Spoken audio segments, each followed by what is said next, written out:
guys, it's day 5 of our North Wales holiday. Come join us.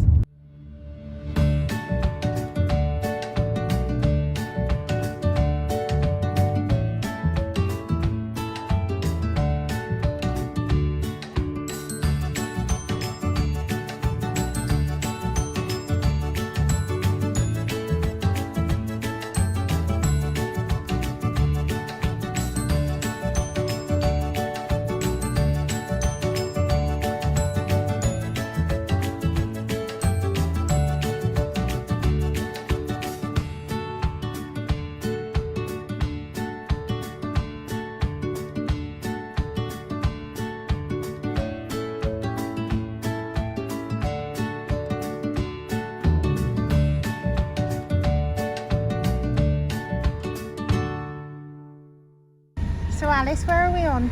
Bus. Better support, despite its normally tropical appearance, the river conditions are deceptive and at times it can become quite treacherous.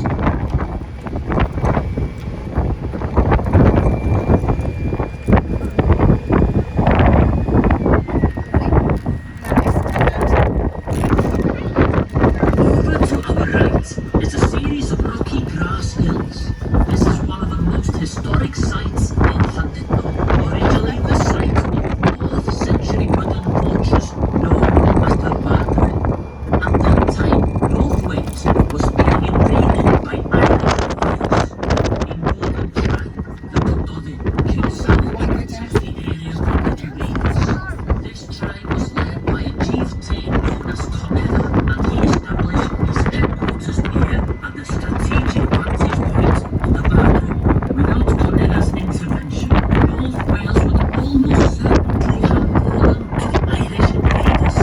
His descendants went on to become kings of Gwynedd, and the bloodline can actually be traced to the present Monaco. The Margaret later became the stronghold of King Ilgwn of Gwynedd, and indeed, this part of North Wales appears to have been the capital of Gwynedd at this time.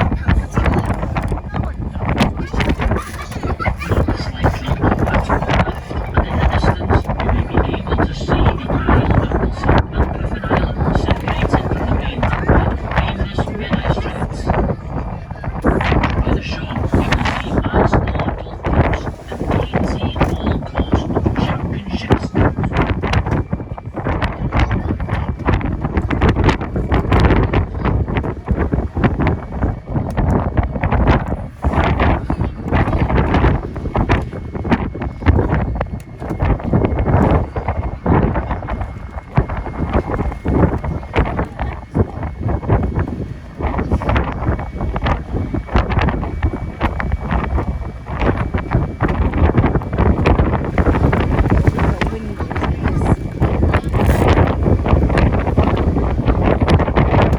Llandudno is built on an isthmus, which is basically a finger of the land pointing out into the sea, and it has a west shore and a north shore. If you look ahead of you and apply the road to the top, you can see the most distinctive landmark in town, the Great Wall, a huge lump of Carboniferous limestone, some 300 million years old. In the 3rd century, the Romans, marching off from their legendary Castra Diva fortress of Chester, found the wall to be a great source of copper, and some of the copper mines are still here, although no longer used, after the Romans and the Vikings also mined for copper here. Or is a Viking word meaning sea dragon or sea monster. There are 2 fantastic ways to visit the Great Wall, either by a vintage coach tour around the Marine Drive or open top mini coach tour, which takes in both the Marine Drive as well as its summit. These both operate daily from the pier bus stop where our tour ends. Llandudno is Wales's largest resort and is very much the product of the Victorian era. It came into existence primarily for tourists during the mid-19th century, although man has left structures here dating from at least 3000 BC. For the last 100 years or so, it's undoubtedly been the queen of the North Wales resorts, with many fascinating reminders of the elegance of the Victorian period. The name Llandudno, how did it come about? Llan is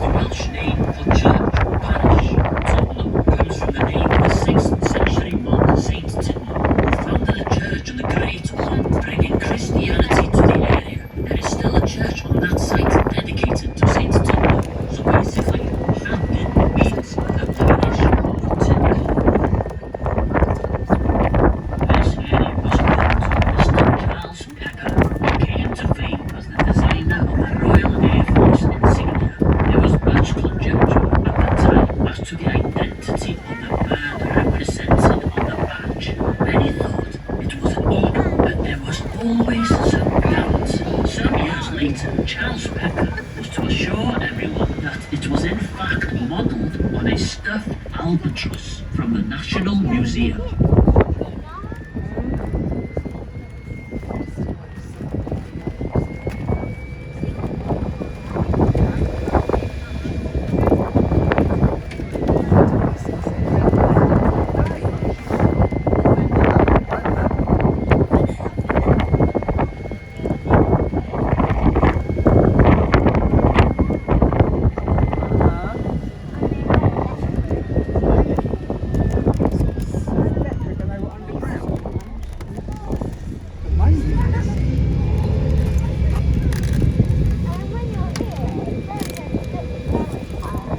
Near us here once stood the Penmorva Hotel, originally a private house built in 1862 for the Very Reverend Henry Liddell, Dean of Christ Church in Oxford. Liddell stayed here during college breaks with his family, his retinue of servants, and important and privileged guests. One of Liddell's daughters was called Alice, and this is the Alice on which Lewis Carroll based the famous character in Alice in Wonderland and Alice Through the Looking Glass.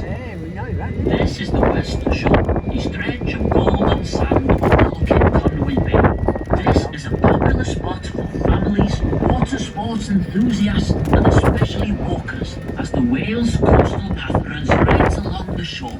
There is a boating lake, children's play area, cafe and toilet facilities for those wishing to alight here. As the bus turns, look down to the little island on our original tramway still exists, although modern streets have now largely covered them over.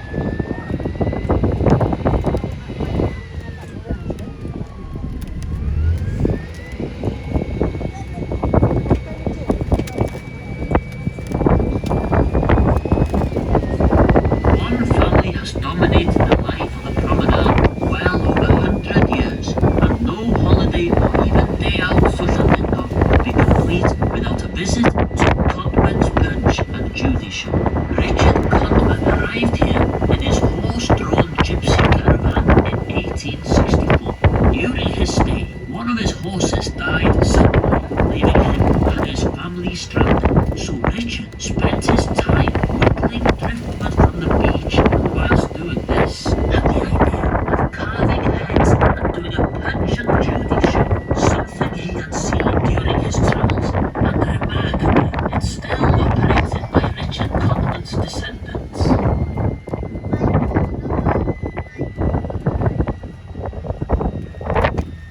This is the stop for Penderyn Whisky, the Homefront Museum.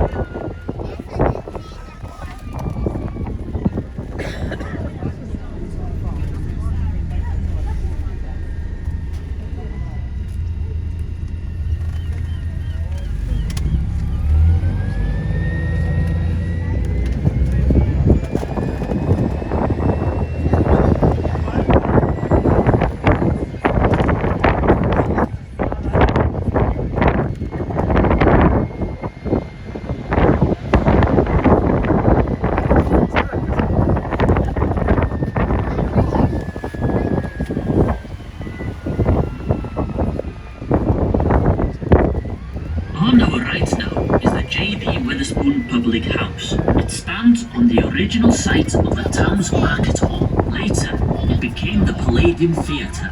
And if you take a closer look at this splendidly restored and renovated building, you can see how it resembles the famous London Palladium.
I do hope you have enjoyed your tour of Llandudno and Conwy. Thank you for joining us, and of course, many thanks to our driver. Remember to hold on to your tickets, as they will allow you a discount off any other sightseeing tour, either here in the UK or on any of our tours worldwide. If you are staying with us to continue the tour, we will be departing again very shortly. Diolch yn fawr iawn am dewis City Sightseeing a gobeithio cewch chi siwrne ddiogel a dref. Thank you again for choosing City Sightseeing. And I'm crying in my room like this at my holy. This is much better, isn't it? What will happen if friend walks up and hit it? Touch the baby tree. Yeah. I thought we were going to hit that tree.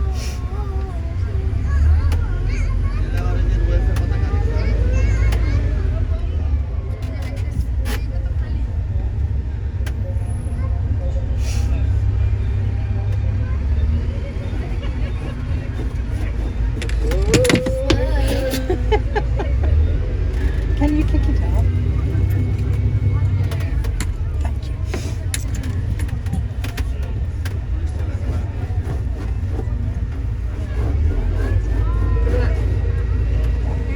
I'm telling you, look at that, that's nice. Look at that. I'm telling you. Of the 700 hotels in Llandudno, the ones here on the seafront were the earliest to be built, the first of which is the St George's Hotel here on the right. It was opened in 1854 and incorporated Wales's first water-powered elevator, or lift. Famous guests over the years have included Sir Winston Churchill, Otto von Bismarck, Napoleon III, Benjamin Disraeli, and William Gladstone. As we've travelled along the seafront, have you noticed the lack of garish and bright facades of these hotels? That's because the owners are required to use a pastel-coloured chart provided by the powerful Mostyn estate when choosing a colour for the outside of the buildings.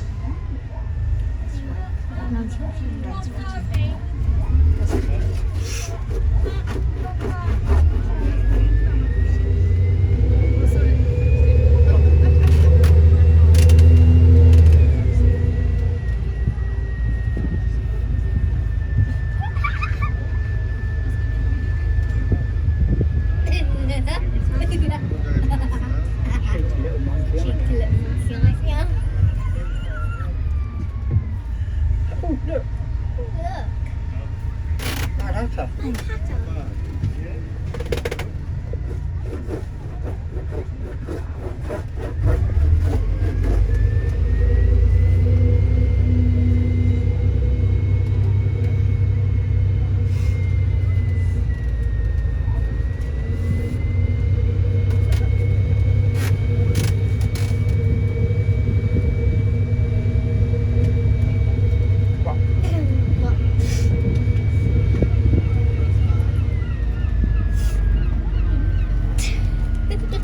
The Imperial Hotel on our right was once home to became of our friend, the taxman.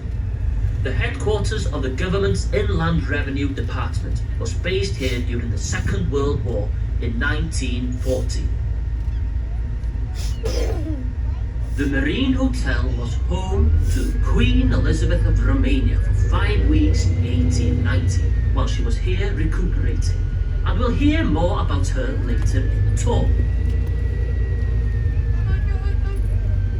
The large cream hotel coming up on our right was opened in 1860, but was taken over 2 years later by Dr. Henry Thomas, who used it as the Llandudno hydropathic establishment, hence the name Hydro. Dr. Thomas offered a treatment called the compressed air bath, and some of his medicines included belladonna, Spanish fly, and arsenic.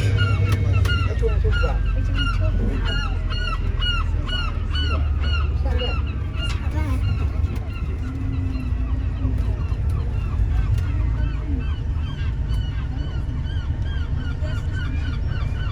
I've got something in mind for you on Friday.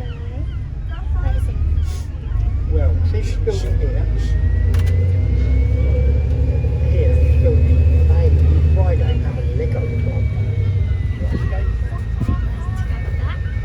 On our right Wales Theatre, Venue Cymru, opened in 1994 by His Royal Highness Prince Charles, the Prince of Wales. It has one of the largest stages in the UK and has seating for 1,500 people. A new conference centre completes the project on this site. Got there on Friday for that club. Club. Nah, Nanny. Nanny. Yes, I heard. Heard twice because Alice is repeating everything I say. Interesting parrot. A carrot? A carrot. A little moron. If visibility is good, you may see the many wind turbines out in the Irish Sea to your left. This is Gwyntamore, with 160 turbines 10 miles offshore. It is Wales's largest wind farm, with a capacity to generate 576 megawatts and power for 400,000 homes. And in the distance, you can see the Little Orr. It is 141 meters high and a popular sightseeing, walking and hiking site. You see him? See them.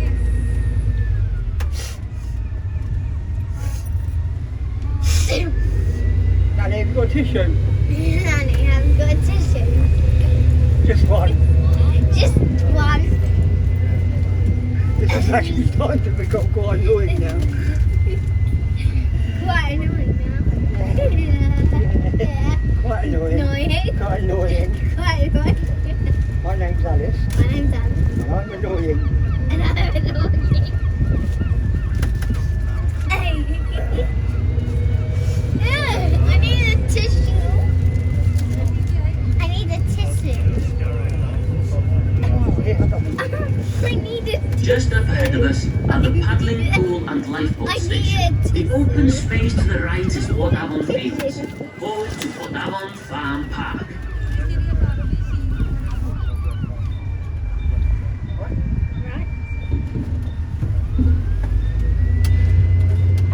them back to Mum. I'll put them in my pocket. Doesn't need them again.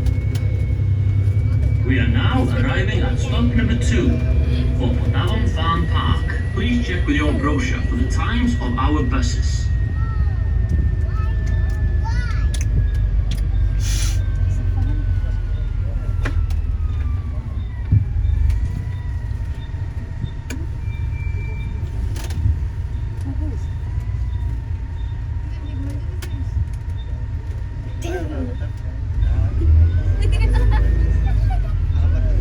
Come on, carry on. Carry on. Carry on talking. No. This is the part of town known as Carry on Craigdon. talking. This is a mostly residential area developed after the turn of the 19th century. Notice the brick tail roofs rather than the older grey slate ones. You'll just keep The copying. largest building in Craigdon is St Paul's Church. It was built at the beginning of the last century and is dedicated to the memory of the Duke of Clarence, son of Edward VII and Queen Alexandra, and grandson of Queen Victoria. Many suspected him of being none other than Jack the Ripper, the notorious Victorian murderer. If this is true, it seems rather strange to have his name associated with a church. The Duke of Clarence died in 1892 at the age of just 28.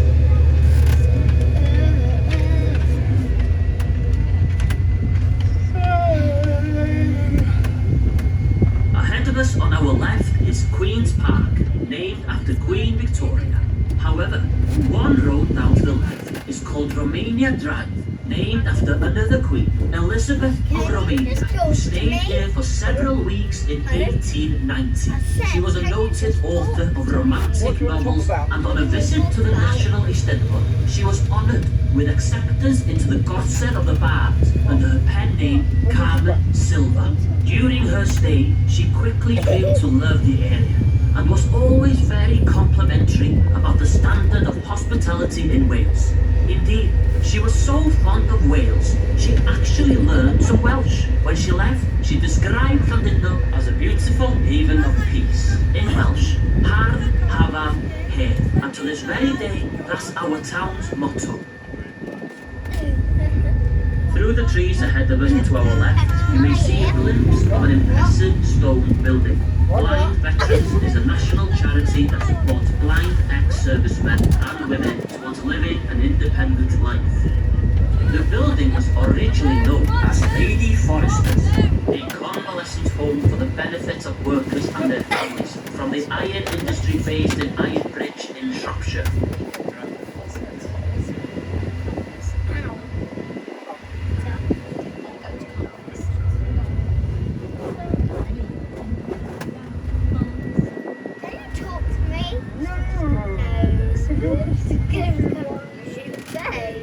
I won't. You won't? Promise? Promise. What do you want to talk about? What do you want to talk about? I fell for it again. I fell for it again. Oh, I keep on copying you. you, because you're annoying. You kill. Will, because you're annoying. Because you're an annoying little carrot. Because you're annoying carrot. The Mostyn family name is synonymous with Llandudno, and this area of town is known as Llanrhos, part of the huge Mostyn estate. Coming into view on our left is the pretty little church of St Hilary. It stands on the site of a 6th century church and is the burial place of members of the Mostyn family. Most of the gravestones in the cemetery are black on the instructions of Lady Augusta Mostyn back in the 19th century. Lady Augusta was a staunch supporter of the temperance movement, and as such, she despised the demon drink. Opposite the church, over to our right, once stood 2 public houses. Augusta did not want her church to be in such surroundings, so she had them demolished. Instead, she built first a cocoa house, and a little further on, a stone building with a clock, which was once a school. Cocoa houses were popular in the Victorian era, built as a way of showing the temperance need not necessarily deny the social activity offered by pubs and alcohol. In 1898, a new pub, Why do you the say Lakes, apple was then? built and tried not to replace the once demolished inn. What's wrong with you? To our right is Bryn Lupus Road. Bryn is the Welsh word for hill, and lupus is the Latin and French word for a wolf. So basically, it means Wolf Hill, named after Hugh Lupus. Back in the 11th century, he was the first Norman Earl of Chester, as well as a favourite nephew of William the Conqueror. At the tender age of just 19, he was virtually the King of Cheshire, with lordships over much of North Wales. This brought him great wealth, and a lifestyle not unlike that of Henry VIII some centuries later. Perhaps that's why history books often refer to Hugh the Wolf as Hugh the Fat. Setting out from his base in Chester, he did try to subdue the Welsh, but he didn't do such a good job though, because the Welsh are still here today to tell the tale. Over to our left, above the trees in the distance, you can see Llandudno's very own Cleopatra's Needle. This obelisk was built simply as a landmark for the area's top hotel, Bodyscussion. You might just be able to see Bodyscussion's grey slate roof and parts of the building. The hotel can be seen more easily from the air, and indeed, some of the hotel's VIP guests arrive by helicopter. He smells his bananas. It's very nice. Said that. He said 3 grams of smells his bananas. No, look, look. Where's the use of smell? Sells bananas. Where's the use of his smells bananas? Looking ahead of you now, weather permitting, you will see a spectacular view of Snowdonia. Snowdonia National Park has been a protected landscape for more than 50 years.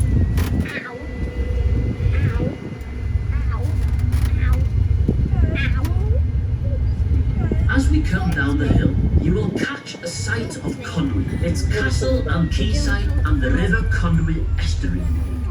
Simon, just talk to me. I can't, I'm trying to listen. Trying to listen.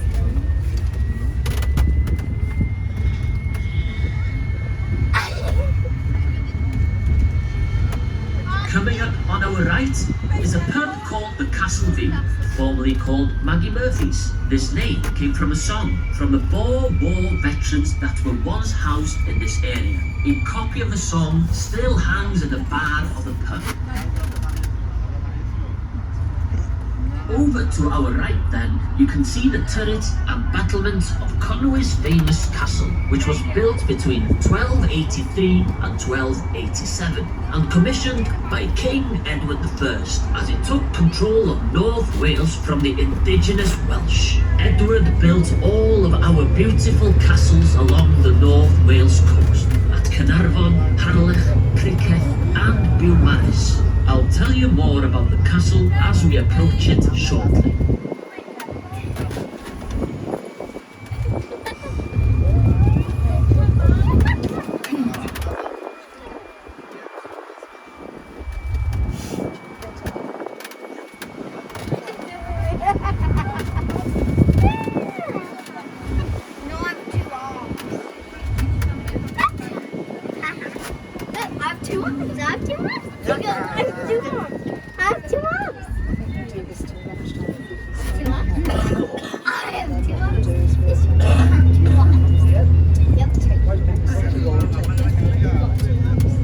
This now is Llandudno Junction, with the main railway line from London Euston runs to Holyhead at the far side of the Isle of Anglesey. There you can catch the ferry to Dublin, the gateway to the Emerald Isle.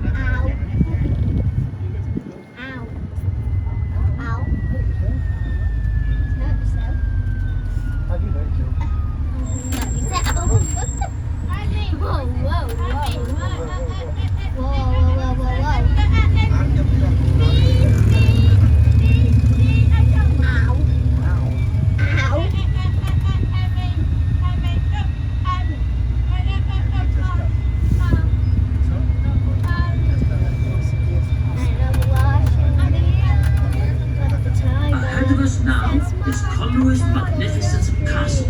Our first view is of the two eastern towers, and between them, the massive eastern barbican, one of the entrances to the fortress. Conway's story begins in 1283, the year that King Edward I completed the conquest of Snowdonia, ending the rule of the Welsh princes. Back then, the estimated cost of the castle was £15,000, and it required a workforce of more than 15,000 masons and craftsmen from all over England to complete the project. In total, the castle has 8 towers, originally roofed with shingle or slate. Once completed, the castle walls would have been limewashed or whitewashed, some traces of which can still be seen on its walls today. What an incredible sight it must have been, standing gleaming white at the base of the dramatic backdrop of the Snowdonia Mountains. Before we enter Conway, look to our right and slightly ahead, and you'll see the town's quayside. At the end of the terrace of houses closest to us, you might spot a little red house, or then again, you may not, for it is in fact the smallest house in Great Britain, just 72 inches wide and 122 inches high.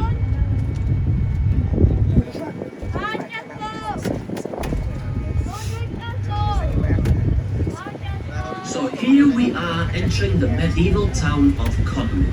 The castle today looks peaceful enough, but slits or arrow loops in the walls could fight. So we've just explored Conway, had some lunch, and now we are gonna explore the Ganway, and there's the coastline, so we're gonna go for a little walk.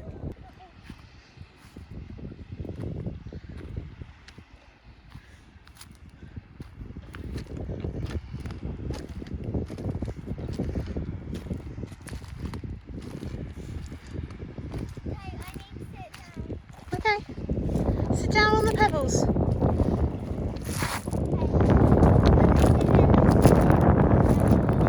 Is it a glittery one?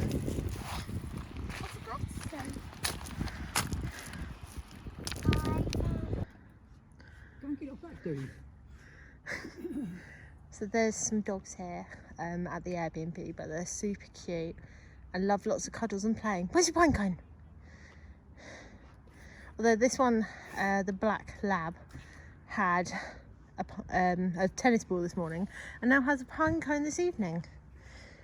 And she seems very happy just walking around the horse pit. So that's the end of day 5, and we'll see you tomorrow for day 6. Bye guys.